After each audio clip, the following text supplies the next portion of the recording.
Friday தெய்வீகம் அதில் 1 week 1 shloka பார்த்துட்டு இருந்தோம். இன்னைக்கு ஒரு வேர்டு, அதுவே ஒரு பெரிய ஸ்லோகத்தை சொல்வதற்குரிய நல்ல செயல்களை கொடுக்கும், நல்ல பிளஸ்ஸிங்ஸை கொடுக்கும் அப்படிங்கிறதுக்கு ஒரு இது பார்க்க போகிறோம். அது வேறு எந்த வார்த்தையும் இல்லை, ஹே ராம், ஸ்ரீராம், அந்த மாதிரி வார்த்தைகள் தான். ராம் அப்படின்னு சொல்லும் பொழுது ஒரு பெரிய அந்த ராமாயணத்தை படித்த ஒரு திருப்தியும் அந்த பிளஸ்ஸிங்ஸும் வரும் அப்படின்னு சொல்லிட்டு முன்னோர்கள் சொல்லியிருக்காங்க.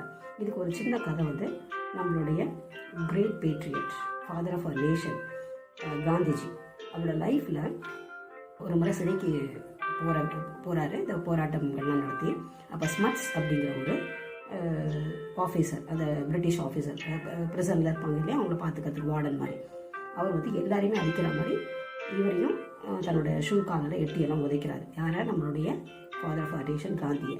அவர் அதெல்லாம் பொறுத்துக்கிறாரு. மற்றவங்கெல்லாம் கற்றுவாங்க, பட் இவர் மட்டும் ராம் ராம் தான் சொல்லுவார், மற்றபடி வேறு எதுவும் சொல்ல மாட்டார். அப்போ அவர் ரொம்ப ஆச்சரியப்படுறாரு, நம்ம இவ்வளோ அடிக்கும்பொழுது இவர் அந்த ஒரு வார்த்தையை தவிர வேறு எதுவும் சொல்லலையே அப்படின்னு சொல்லிட்டு அவருக்கு அவர் மேலே ஒரு அபிமானம் ஏற்பட்டது, ஒரு அன்பு ஏற்பட்டது. அதுக்கு பிறகு என்ன பண்ண ஆரம்பித்தாருன்னா, எப்பவும் அவர்கிட்ட கொஞ்சம் மரியாதையாக பேசிட்டு போவார்.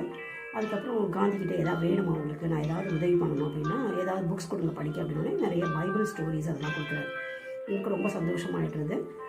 அதை வாங்கி படிக்கிறாரு. பிறகு கொஞ்ச நாள் கழித்து அவர் இவருக்காக அந்த வேலையெல்லாம் செய்வாங்க இல்லையா அந்த ப்ரிசனில், அப்போ ஒரு ஷூ, அழகான ஷூ தைச்சு விடுதலை ஆகும்போது அதை கொடுக்குறாரு, அந்த ஸ்மட்ஸ் அப்படிங்கிற அந்த ஆங்கிலேயருக்கு.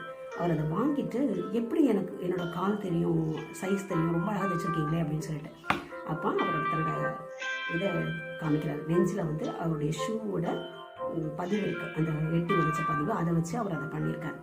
ஸோ என்ன ஒரு பெரிய அந்த என்ன சகிப்புத்தன்மை இருந்திருக்கு அவர்கிட்ட.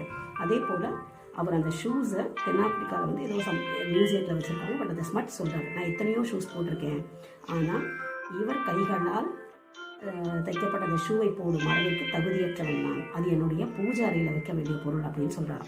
ஸோ அந்த ராம் அப்படிங்கிற ஒரு வார்த்தை அவர் சொன்னதுனால அந்த ஆங்கிலேயருடைய மனதுக்குள் ஏற்பட்ட ஒரு பெரிய மாற்றம் தான் இந்த கதை. So 1 week 1 ஸ்லோகாவில் 1 word itself is a shloka, that is nothing but Ram.